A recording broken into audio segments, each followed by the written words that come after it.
Assalamualaikum warahmatullahi wabarakatuh. Perkenalkan, nama saya Dinda. Di sini saya akan menjelaskan bisnis biofuel mikroalga sebagai pengganti bahan bakar dari kapal di sektor industri dan jasa maritim. Yang pertama ada konsep bisnis itu sendiri. Mikroalga merupakan sumber daya biologis yang memiliki kandungan lipid tinggi yang dapat diolah menjadi biodiesel. Sebagai bahan bakar alternatif, mikroalga menawarkan beberapa keunggulan seperti efisiensi tinggi dalam penyerapan karbon dioksida, tidak bersaing dengan lahan pertanian, dan memiliki siklus hidup yang cepat.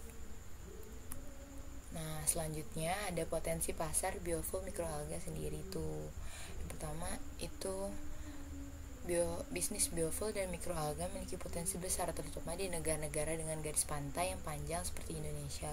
Pertama ada transportasi laut, kapal sebagai target utama karena kebutuhan bahan bakar yang tinggi. Selanjutnya ada industri listrik dan energi. Lalu ada dengan peningkatan permintaan bahan bakar hijau, biofuel berbasis makroalga memiliki peluang ekspor yang besar. Nah, selanjutnya ini ada proses pembuatan biofuel dari mikroalga. Bisa kita lihat di sini ya. Lalu yang pertama ada peluang. Di sini ada tiga. Yang pertama yaitu permintaan bahan bakar ramah lingkungan. Jadi, industri pelayaran global didorong untuk mengurangi emisi karbon. Sesuai target IMO, biofuel berbasis mikroalga menawarkan solusi rendah emisi dengan performa setara bahan bakar fosil.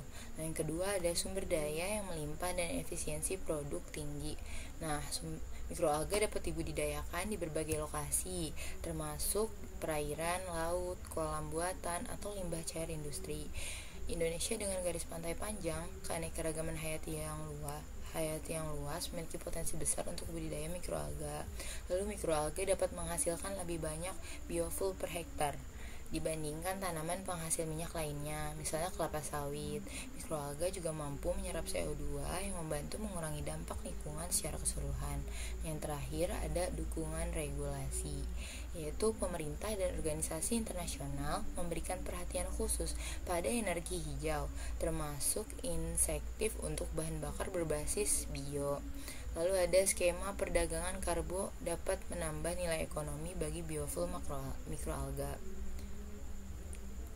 Nah, selanjutnya juga terdapat tantangan dari bisnis biofuel tersebut. Yang pertama ada biaya produksi yang tinggi. Jadi, teknologi budidaya, ekstraksi minyak dan konservasi menjadi biodiesel membutuhkan investasi awal yang besar. Jadi, butuh pemasukan yang besar. Belum mencapai skala ekonomi yang signifikan untuk menekan harga. Selanjutnya ada keterbatasan teknologi, yaitu proses ekstraksi lipid dari mikroalga masih memerlukan peningkatan untuk meningkatkan efisiensi penelitian dan perkembangan berkelanjutan yang diperlukan untuk memaksimalkan potensi makroalga. Selanjutnya ada infrastruktur pendukung yang belum memadai. Jadi pelabuhan dan kapal saat ini sebagian besar didesain untuk bahan bakar fosil, belum ada buat bahan bakar biofuelnya. Logistik distribusi biofuel mikroalga masih memerlukan pengembangan.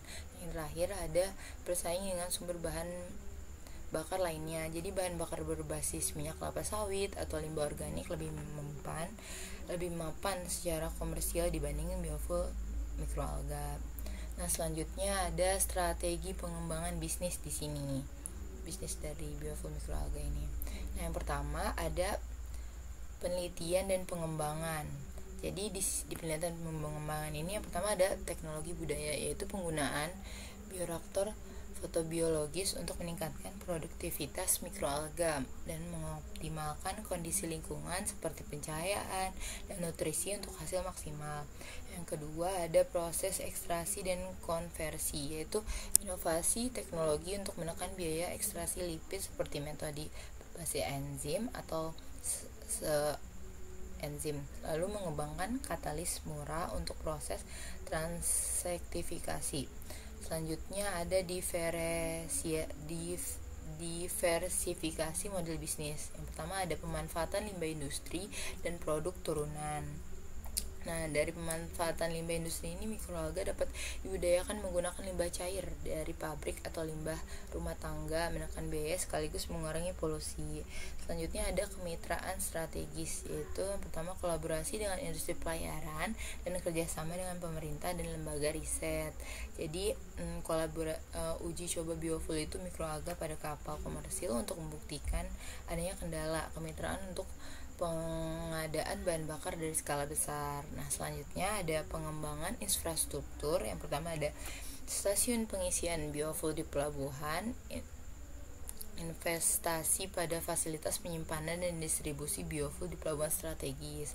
Lalu ada logistik dan transportasinya, sistem distribusi terintegritas untuk memastikan kesediaan biofuel di berbagai lokasi. Nah, selanjutnya yang terakhir ada insentif pasar dan promosi. Jadi yang pertama itu ada skema harga yang komparatif.